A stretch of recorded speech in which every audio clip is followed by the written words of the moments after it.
Waste of candles, scolded Miss Terry. Folks are growing terribly extravagant.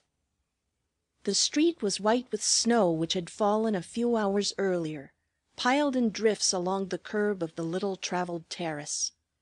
But the sidewalks were neatly shoveled and swept clean, as became the eminently respectable part of the city where Miss Terry lived.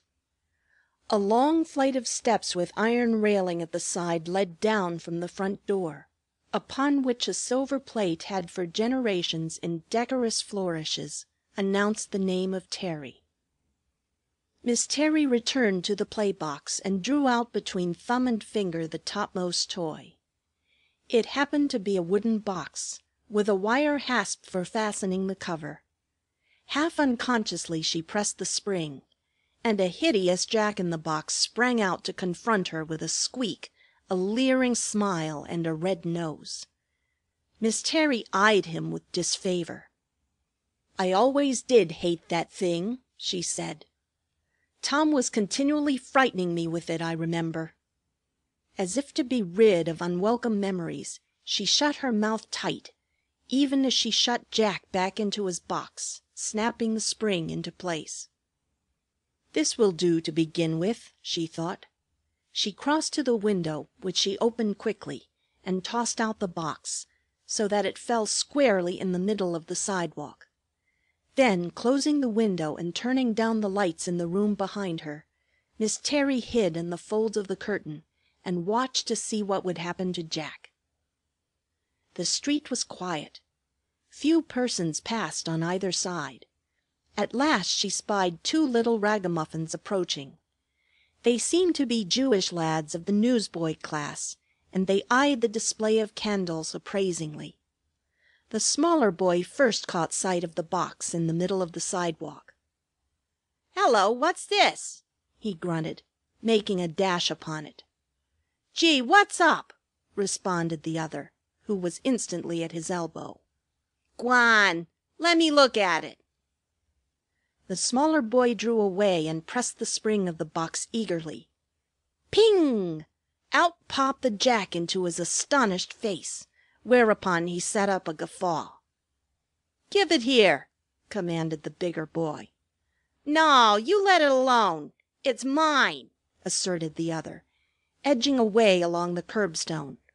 "I saw it first. You can't have it." "Give it here.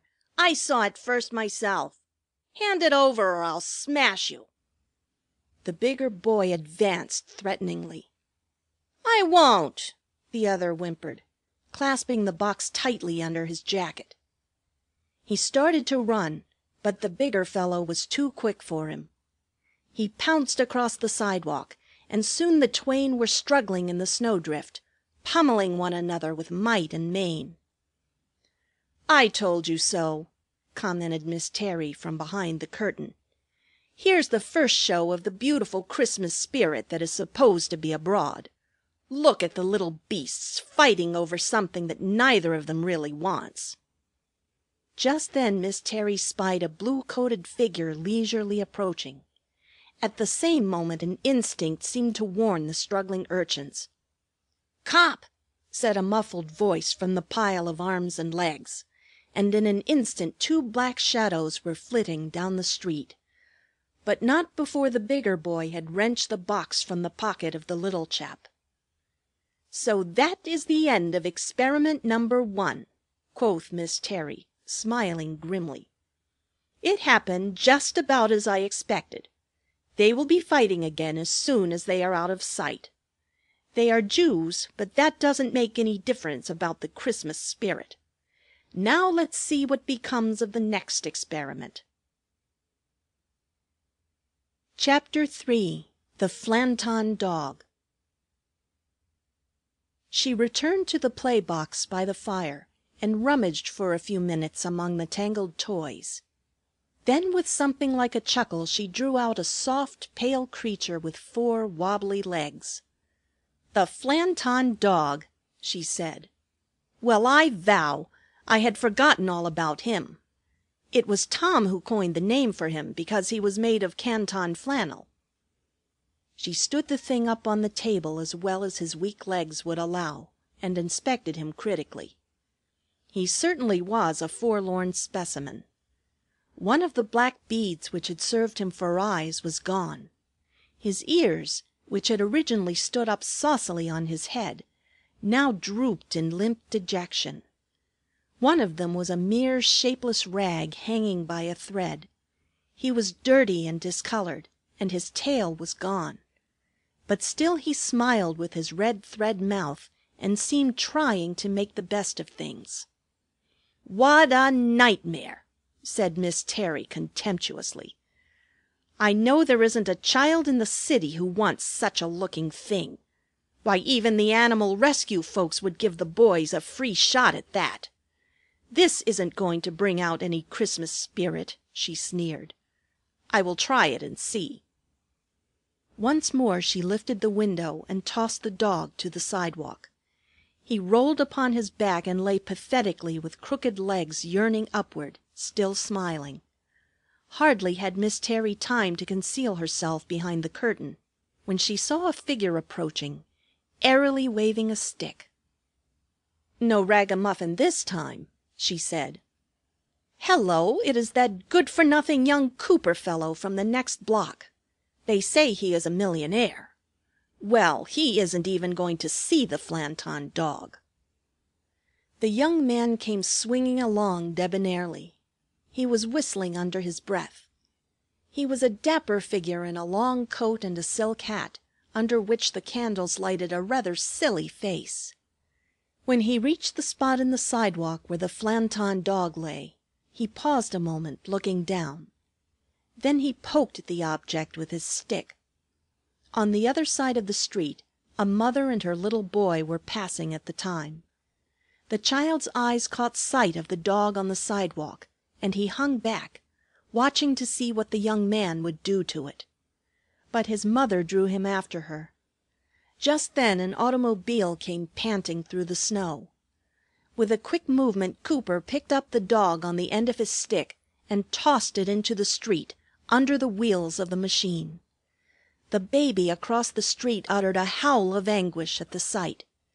Miss Terry herself was surprised to feel a pang shoot through her as the car passed over the queer old toy. She retreated from the window quickly. "Well, that's the end of Flanton," she said, with half a sigh. "I knew that fellow was a brute. I might have expected something like that. But it looked so She hesitated for a word and did not finish her sentence, but bit her lip and sniffed cynically.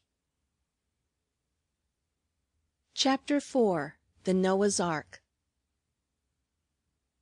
Now, what comes next?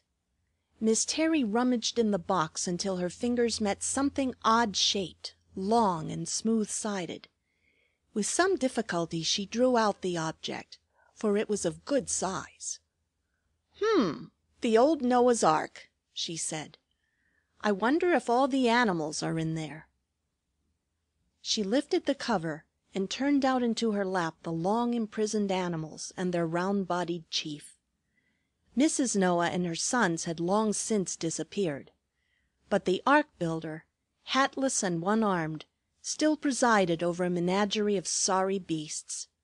Scarcely one could boast of being a quadruped. To few of them the years had spared a tail. From their close resemblance in their misery, it was not hard to believe in the kinship of all animal life. She took them up and examined them curiously one by one. Finally she selected a shapeless slate-colored block from the mass. "This was the elephant," she mused. "I remember when Tom stepped on him and smashed his trunk. I guess I'm going to be an expressman when I grow up," he said, looking sorry. Tom was always full of his jokes. "Now I'll try this and see what happens to the Ark on its last voyage." Just then there was a noise outside. An automobile honked past, and Miss Terry shuddered, recalling the pathetic end of the Flanton Dog, which had given her quite a turn. "I hate those horrid machines," she exclaimed. "They seem like Juggernaut. I'd like to forbid their going through this street.